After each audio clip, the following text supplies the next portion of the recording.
Hey everyone, today I'm going to be showing you guys how to install the Pioneer DMH WT7600NEX radio in your 2016 and up Toyota Tacoma. Just to be clear, I don't really know what I'm doing, but I'm going to follow some installation guides and record it all. That way it makes it easier for people to do this in the future, because upon researching how to do all this, I discovered that there's not really much on the internet, so try to create one to help everyone out. So first things first, we'll go ahead and get into everything you need. There's some stuff on here that back there, don't worry about that, but I'll go in step by step. So first you're gonna need this, I don't really know what all this is called, but this is the GPS adapter. I'll link all this stuff in the description to make it easy. So you need this. This is like a harness adapter to go from the radio to the next thing, which is the Maestro. Not really sure how to pronounce it. This just lets you keep all your steering wheel controls and whatnot, so the radio is more like a factory one. Then also the installation harness is the main part for connecting the radio to your truck and everything. There's a lot of splicing in this. Also need, I'm actually not sure if you need this, we'll find out, but Clutchfield recommended it. It's just a USB connector. I'm not entirely sure what I do with this yet, but if I figure out, I'll let you guys know. Also, inside of this box, I forgot there's a GPS antenna, or actually maybe it's just a normal antenna adapter for like the normal radio, but you have to splice it into here. And then some accessories you're going to want, some crimpers or a solder gun, or you could technically electrical tape it, but I wouldn't do that. I have some electrical tape just in case I need to tighten things up. Wire strippers and crimpers. I have a lighter to seal the crimpers since I got ones that seal on the ends. Razor blade just in case I got to cut anything. And then to program this you will need a computer. So that's why that's there. I'm not going to show that part, but you do need to program. Actually, yeah, I'll show it just real quick. You do need to program this for your vehicle specifically. First step is going to be to download this WebLink app. All the information is actually on this box right here. So just follow that and it's going to guide you to this app here. You can do this on Windows or Mac. And try not to drop this. We're going to take this. And it comes with a little USB cable in here. So while that opens up, I'll go ahead and plug this in. This may not be the best view here, but I'm gonna go ahead and walk you guys through it. So it's gonna have you make an account, and then you're gonna go ahead and just follow the steps here. Select your year, make, and model. So we'll go ahead and go through this. Got a Tacoma. I missed it. I have the JBL system, so I'm gonna select that. Only one option for this, we'll select that. And then you're gonna go ahead and pick your radio. So if you're doing this install, it's gonna be the Pioneer. And then here you can just type in the actual model number so you don't gotta search for it. Just gonna click on that. And then it's gonna ask you for the serial number, which is on the box. So I'm gonna go ahead and type that in.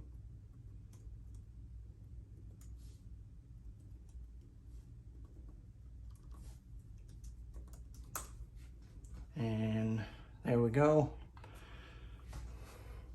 Then we're going to select the accessories that I have, which I have the RTO2, which is this one. Click continue. I also have the STO2, and I do have the USB adapter.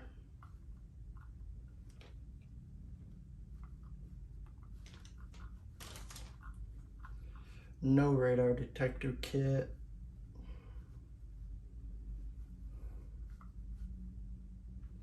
And then we're just gonna leave all that for now. You can always come back and change this. I'm using this jank little adapter over here for USB, so it came disconnected. Anyways, once you click continue from the last place we left off, this is where it puts you. So this just gives you all of your button customization. So I'm gonna go through all these. I'm not gonna bore you guys with that. You basically just select what you want the button to do and it programs it. So I'll come back with you guys when I'm done. Now I just left all of those controls the same because they all look pretty good to me. Like I said, you can always come back and change this, so don't be too worried. After you click continue, it brings you to this next page, shows you all the stuff you got going on, all the buttons you pressed, and from here you're just going to click flash. And then it's going to go ahead and flash the system, and then we should be all set. Here we have the flash complete. It gives you a little install guide and then a wallet card that shows you what the controls that you selected do. Mine are all very self-explanatory, so I'm just going to leave it. Yeah, that's basically it for the programming of the little Maestro unit, however you call it. Now we're going to go ahead and take the harness from this box, RT02, which is this contraption. There's some other stuff in there, but you just need this harness for now.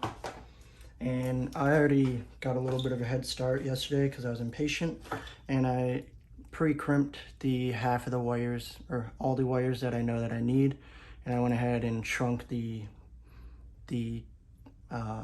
like heat shrink type stuff on the end of these already. So now all I have to do is this is from the radio side. I did buy this used, so mine's a little short because obviously someone else used it. So now I'm just going to go ahead and take the corresponding wires and splice them into this one.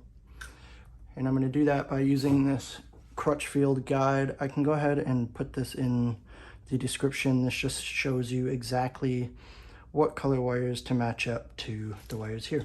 Pretty self-explanatory. Strip the wire, stick the crimp on, and connect them. Or solder, whatever you're going to do. So I'm going to go ahead and get this done. I won't bore you guys with that, and I'll come back when I'm done. I went ahead and got this all crimped and heat shrinked, and I think it's looking pretty good. Like I said, mine is a little shorter because I bought it used, so the guy had to cut off his extra wires, but this is what it looks like. Like I said, the Crutchfield guide tells you exactly what wires to match up, and for the ones I didn't use, I just taped them off at the end on both sides. That way it's a little neater and out of the way. Yeah, I'm not really sure what the next step is from here, but I'm going to go ahead and do some research and get back with you guys. I went ahead and pulled up the idatalink wiring diagram. I didn't even realize this has all the wiring too, so I'll just go ahead and put this in the description. So this has all that. It's a little confusing, but you're going to follow all this and it'll tell you what to do. I'm going to bring this computer out with me to my truck so I can look at this.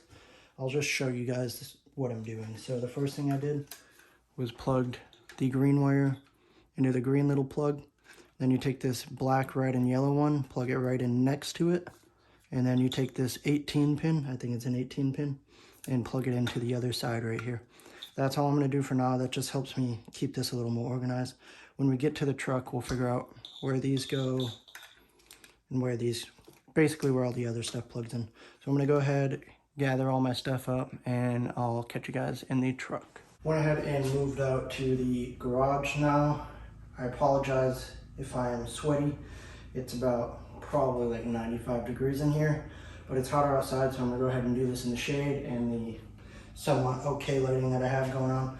I got all my stuff set up. I think that I'll need, I got some tools in a bag down here. You guys can't see that. Sorry, I'm looking on here because I got my little, what you guys see, I can see on the watch. So I'm just making sure that I'm in frame.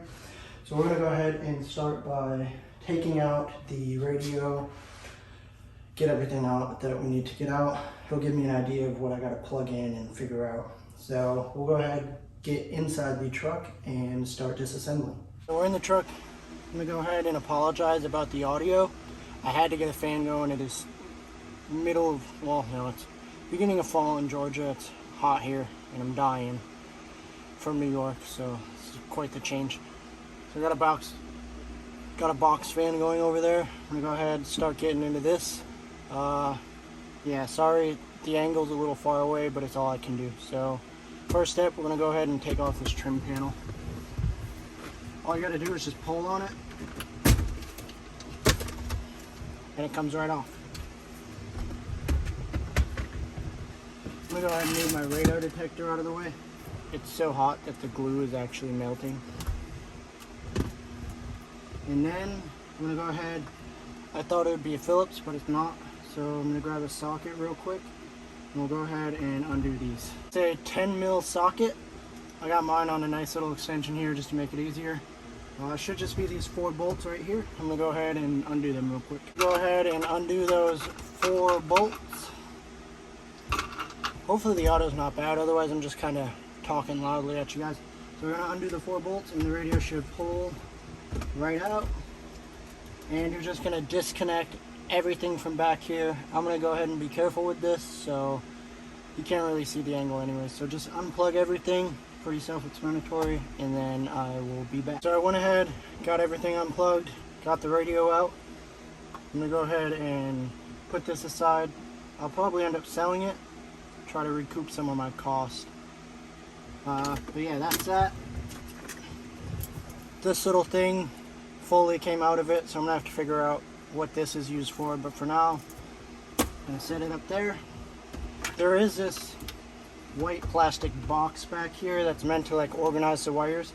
From all the forums that I read, it looks like we don't actually need that, so I'm gonna go ahead and yank this out so there's more room for the actual radio, since it is a floating radio and I'm trying to sink it back so it sits flush with the dash. So I'm gonna go ahead, grab some trim tools and start yanking that out. That is kind of a pain in the butt. Careful with your hand. I was banging mine around in there and I got a couple cuts. Not too bad though. Just hit my thumb and my fingy, battle wounds, but we'll make it. So anyways, just real quick, go over this. These 3 things snap in, so you pop those out. And then there's a zip tie here and some electrical tape down here. You cut that, and then it's also hot glued on the bottom. Basically what that was there for was to like center this main wiring harness, but since we're trying to shove stuff back there, this takes up more space, and this thing ain't going anywhere, so it'll be good. Plenty of other people have done it. Just obviously don't cut any of the wires, because that would be bad. So just be careful with them if you're going, like when you go to cut the electrical tape, take your time and you'll be good. This, we shouldn't need it anymore. I'm just gonna set it to the side. From here, I'm gonna go ahead and figure out what we're doing with all these radio wires and get it hooked up. I forgot earlier, another thing you're going to need is this dash. It's from Pack Dash Installation Kit. That right there is the model number. I'll link this in the description as well. All you're going to use from this are these 2 side brackets. Everything else can kind of just be tossed or sold, given, whatever you want to do with it. But you do need this. There's a picture on a forum that shows you a rough idea of where to mount these. I'm going to go ahead, put that up on the screen.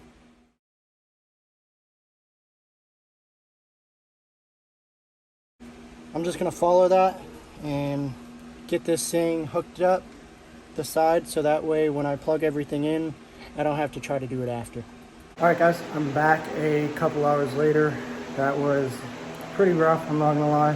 What I was doing was trying to fit the radio mount onto the radio, get it all flush, so that way I can just plug in the wires, put it in, and not have to be adjusting it with all the wires plugged in. So I wanted to get the radio set. That picture that I said I was going to include, which hopefully I actually included, was a good base, but I ended up drilling a little too much and made the holes too big, so the screws were sinking in. So I had to make a trip to Lowe's and pick up some little washers right here. It was like $1.50. These helped a ton solve my problem, so I could actually adjust it properly. Big thing is just don't drill the holes too big. Take your time, because otherwise you need washers, or just have washers on standby. Either one works. But this is what I got going on. I'll go ahead and show you guys.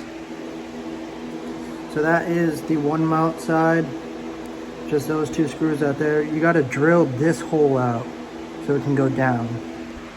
And then also same thing over here. We had to drill this hole out. As you can see, I started way too close. It was a nightmare. The washers helped a ton because I can actually crank down, make sure that it's really tight and those mounts aren't going anywhere. so I don't got to worry about it. Sorry, I'm a little close. So now I'm gonna go ahead and get back into the truck and start trying to plug things in. I will show you guys that in detail because I know that's the part I'm a little confused about. So yeah, for the mount, just take your time. It's really my only advice. And if you need to, you can pause this video and look at what I got going on because it's a little bit different than the picture and the guide that I was following for whatever reason. Really, you want these plastic really close to the radio. As you can see, both of them are close. For some reason, this one has a bigger gap, but that's the only way that I could get it to sit actually flush into the bezel. So I don't want the radio to stick out. I'll show you guys when I'm all done. I don't want the radio to stick out. I'm trying to make it so it's completely flush and seamless and looks like it's meant to be there. So I'm looking this way because that's where my face is. I do some research and figure out where I'm plugging in what, and then I'm gonna get back with you guys, show you what's going on, and hopefully we can finish this thing up. I'm in my car, or truck I guess. I got this thing working, I think, exactly the way it should be. So this cluster of wires, I'm gonna go ahead, run you guys through it, just so you know exactly what you gotta plug in. So for these big white ones, they're kind of self-explanatory. You just plug in what fits. So those ones are all pretty easy. So I'll go over like the more complicated one. So this gray one is for the USB, which unfortunately I'm not going to be using because my radio has a well, actually, yeah, if you're watching this, you'll have the same radio. It has this USB-C adapter that comes with it, and mine didn't work so well. So I suggest buying some sort of better quality USB to USB-C adapter if you want to use this. I'm not entirely sure what it's for because this unit has wireless CarPlay, so I don't think it's that important. I am going to leave this plugged in and just stick it back there, so if I ever need it, it's there. But anyways, that one is pretty easy. For the radio, I was only having it out of the front right for a little bit. So you take these white and gray ones, so the fully gray cable, the fully white cable, and you plug them into, it's labeled front output on the Pioneer side of things. So you plug these white and gray right into the two front output ones, and then that covers that. And then I should probably switch these, huh? Probably do white to white and gray to gray to make a little more sense, a little bit better. So that goes there. The only other thing, this comes with that GPS adapter. So this plugs into the GPS from the truck. It's a white little cable. And plug it in green right there. So just to be clear, all of this is on the idatalink wiring guide. So you can just look at that and figure it out. I'm just showing you this because for me, having these visuals helps. The one thing, this was very self-explanatory. It shows you exactly what to plug in, green, black, and the other black one. That's super easy to figure out off the wiring guide. It doesn't tell you about this 4-pin cable, at least I didn't see it. So this comes in the RR box. You plug it into this little slot, then it goes right into the back of the radio. So at first my steering wheel controls weren't working, and that's why. So I just had to plug that in and it fixed it. Let's see. Everything else is pretty self-explanatory. This is where that GPS cable that connects to the blue, this wire that I tapped in, that's gonna plug in right to here. Oh yeah, I don't know if I ever explained that actually. So there's the GPS, or the antenna signal uses this right here. It's a blue wire that comes on it. You're gonna tap that into the blue wire of the harness. So where the blue-white harness from the RR, or the harness you buy, the blue and white wire off of this that you're splicing into the Pioneer side of things, tap this blue wire into. Probably should have mentioned that first, but you got to do that if you want your antenna to work. Then the white side obviously plugs in, and the black antenna piece plugs into here. Back here, this is where the microphone goes. I'll show you where I'm going to run this. I'm actually just going to take this, I'm going to run it behind, I'm going to go under there, and I'm going to go out here, right through this stripping, and then I'm just going to clip it right there for now. Eventually I want to put it up here where the stock one, I think that's where the stock one is.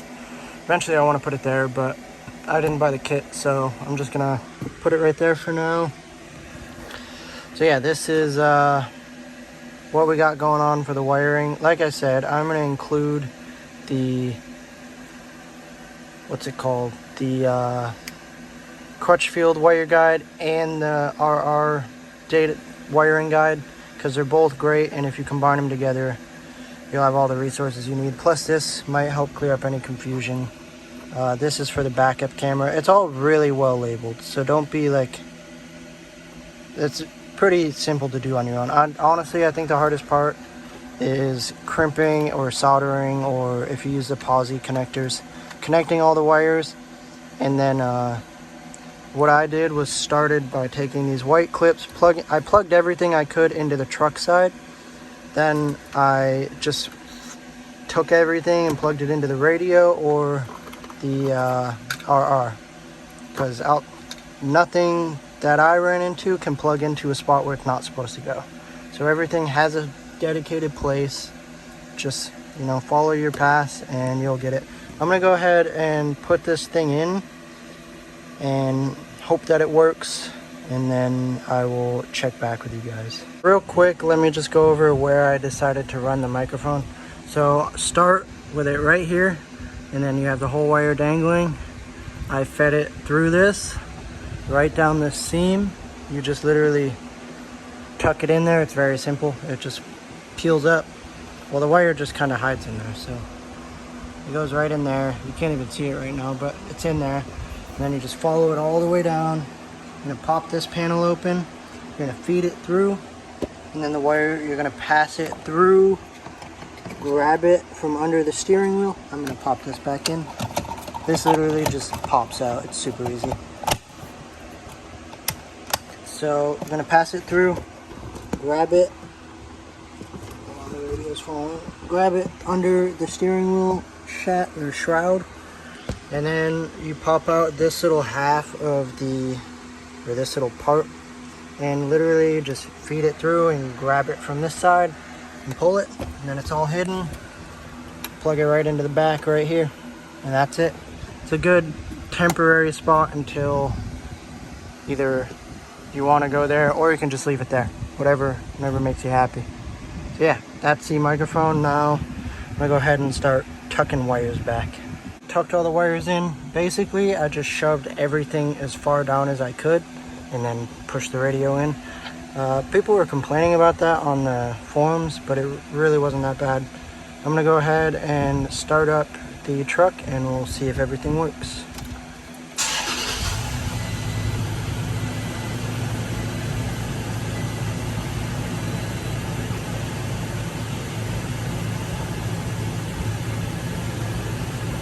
You cannot use CarPlay and record a video on your iPhone at the same time. Should have known that one. But anyways, I went ahead, tested everything. My steering wheel controls work, Siri works, GPS works, the phone works. Tested the mic with Siri, that works. Apple CarPlay works great. This is what it looks like in the dash. Looks very factory. It's basically flush.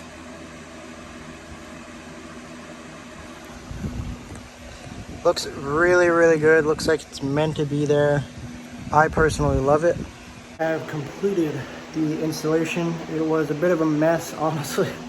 I didn't know what I was doing when I got into this, so I did a lot of research on my computer, iPad, constantly looking things up. Like I said, that wire guide from both Crutchfield and the idatalink website are great. They help a ton. Hopefully my little, I know it's kind of crappy, hopefully my little video showing you guys like the back of the radio after I connected it, hopefully that helps you, because I'm just a visual person, seeing it in person and not on some crazy diagram.